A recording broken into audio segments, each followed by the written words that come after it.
Bien, ya estamos de vuelta, 8:21 para analizar lo que está ocurriendo en el mercado cambiario en nuestro país. El viernes pasado el tipo de cambio, el precio del dólar, cerró con una fuerte caída, la caída más importante que se haya visto en la historia para la divisa norteamericana, superior a los 70 pesos, y eso después del anuncio, por supuesto, que hiciera el Banco Central respecto a su intervención, que comienza el día de hoy precisamente con la aplicación ya de los instrumentos cambiarios, y que de esa forma entonces podía llevar adelante una intervención relevante para tratar de frenar esta alza que había llevado al precio del dólar por sobre los 1.000 pesos. Conversamos de este tema con Ricardo Bustamante, jefe de estudios de mercado de Capitaria. ¿Cómo está, Ricardo? Gracias por el contacto.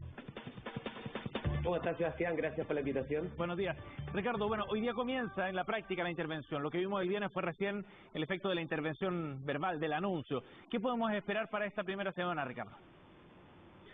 Mucha volatilidad. Es bastante probable que, como ha sido clásico ya cuando tenemos intervenciones, tanto como la que vivimos de Hacienda y también intervenciones del pasado, por ejemplo, cuando fue la situación de COVID-19 y también la estallido social, que los días posteriores se genera una volatilidad mayor aún.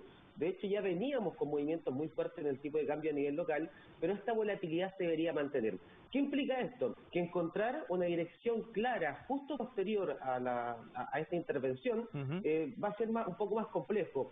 Si bien podríamos ver algún debilitamiento adicional, considerando que es una medida bastante agresiva, hay que tomar en cuenta de que estamos hablando de 25.000 millones de dólares en un plazo de 2 meses, y para que nos hagamos una idea, lo que se transa a nivel mensual, por lo menos en la Bolsa Electrónica de Chile, es aproximadamente esos 25.000 millones, por lo tanto es mucho el dinero que se está poniendo en juego en este caso, lo que podría apoyar algún debilitamiento mayor en los próximos días, pero pensando en el muy corto plazo, Sebastián, y ya pensando en las próximas semanas que volvamos a estos fundamentos que siguen siendo alcistas para el dólar, no solamente en Chile, sino que a nivel internacional. O sea, ¿se podría diluir rápido el efecto del banco?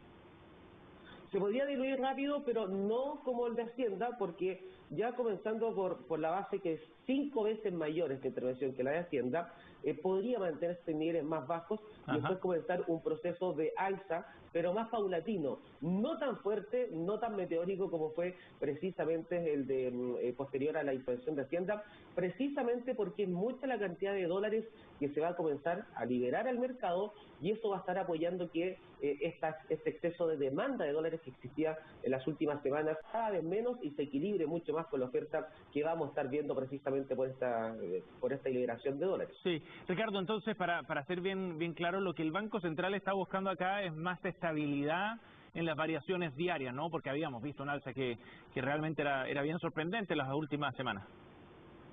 Efectivamente, lo que están buscando sin lugar a dudas es que el tipo de cambio no muestre estos tics tan importantes en que tuvo alzas momentáneas de 5% en un día.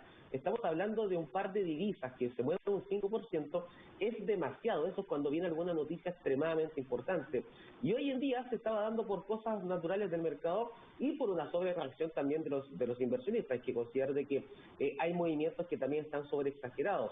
De todas maneras, la volatilidad debería mantenerse, quizás mucho menor de lo que estamos viendo en los días anteriores, pero lo importante es que lo que está buscando, sin lugar a dudas, el Banco Central es que empiece a estabilizarse, pero en niveles por debajo de los 1.000 pesos, que era lo que más estaba preocupando precisamente la actividad monetaria. Sí, bueno, de hecho, a esta hora entiendo que ya empiezan las transacciones, están en 9.44, estamos viendo información en línea también de la apertura del precio del dólar, 944, ahí lo tenemos en pantalla, Ricardo, precisamente con una caída de 3%, y como tú decías, claro, se empieza a ver el efecto durante estos primeros días. Ahora, ¿es posible, Ricardo, que veamos esta semana, por ejemplo, un precio del dólar por debajo de los 900, o es poco factible, entendiendo que hay muchos factores que inciden y es difícil dar una cifra precisa, ¿no? No estamos para eso tampoco, pero sí para marcar esa tendencia y cuánto podría profundizarse la caída?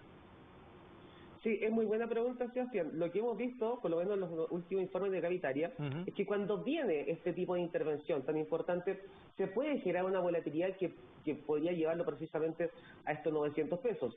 Pero a esto hay que sumar algo que muy bien estás comentando tú anteriormente. El precio del cobre está rebotando hoy día, viene con un impulso ya desde el jueves, desde los mínimos del jueves. El dólar a nivel mundial está mostrando debilitamiento también después de un exceso de compras durante la semana pasada. Ajá. Por lo tanto, estos factores de empezar a ver durante esta semana alguna eventual presión bajista de la cotización del dólar y también un repunte del precio del cobre, sobre todo si es que consideramos que todo este ámbito negativo con respecto a la economía mundial ya está muy internalizado y eso puede apoyar algún rebote adicional en el metal rojo. Si juntamos estos factores, sumado a la intervención del Banco Central, probablemente no sería extraño, digamos, ver a un dólar en los 900 pesos, pero insisto, para después ver alzas paulatinas en que podrían volver a llegar a los 1.000 pesos sin ningún problema antes del plebiscito de salida, pero no con estos picks tan importantes como vimos la semana pasada, en que dejamos máximos históricos y probablemente esos máximos sean difíciles de batir, por lo menos en el corto plazo. Ajá. Ricardo, tú hablabas de los fundamentales, ¿no? Y eso es bien interesante. ¿Podríamos especificar cuáles son los temas que hoy día están sosteniendo el precio del dólar en estos niveles en nuestro país y son factores que pesan más a nivel externo o interno? Hoy en día son un mix de cosas, tanto lo externo como lo interno está generando estos movimientos. Lo que sí hay que considerar que en el factor externo hay factores que son generalizados para el dólar. Por ejemplo, la elevada inflación en Estados Unidos, que alcanzó máximos de poco más de 40 años, esto está apoyando que el Banco Central de Estados Unidos, que es la Reserva Federal, continúe con su proceso de alza de tasas agresivo. ¿Qué implica esto? Que se van dólares del mundo hacia Estados Unidos, escenario que genera que el dólar se aprecie a nivel mundial porque queda menos dólares circulando. Por otra parte, tenemos la situación del cobre. A medida de que hay estas expectativas de que la economía mundial siga cayendo, y especialmente el debilitamiento que ha mostrado China, que preocupa bastante por los nuevos casos de COVID, por las nuevas medidas de confinamiento, también genera un impacto en el mercado propiamente tal del cobre. China demanda más del 50% del cobre del mundo, por lo tanto, si China está mal, hay menor demanda de cobre y ha pasado precisamente lo que hemos visto con esta fuerte caída. Estos son los factores principales en el ámbito externo y que deberían mantenerse por lo menos durante las próximas semanas. Si bien estamos viendo repuntes en la jornada de hoy y probablemente en próximas jornadas, es muy probable que la tendencia siga siendo negativa para el cobre y alcista para el dólar pensando en las próximas semanas. Y a nivel local, incertidumbre ante el plebiscito de salida y antes de cualquier situación política o decisión del país tan importante, se genera inestabilidad, se genera incertidumbre y eso debilita la moneda local, también siendo un argumento alcista para el dólar. Por eso que creo que este efecto de baja del dólar debería ser más puntual que algo que se mantenga durante largo plazo, Sebastián. Sí, súper interesante el análisis. Ricardo Bustamante con nosotros aquí en Agenda Económica. Gracias, Ricardo, que esté muy bien. Gracias Sebastián, que esté muy bien, buen día, hasta luego. 8,29 el precio del dólar a esta hora, entonces, como lo revisábamos recién, en 944, según la plataforma mercadosenlinea.cl. Han comenzado las transacciones con una fuerte caída entonces para el precio del dólar a nivel local, pero ya veíamos que hay que esperar algunos días para entender bien y aquilatar cuál es el peso que ha tenido la intervención del Banco Central. 8,29 cerramos esta edición de Agenda Económica, ya comenzamos en unos minutos, noticias.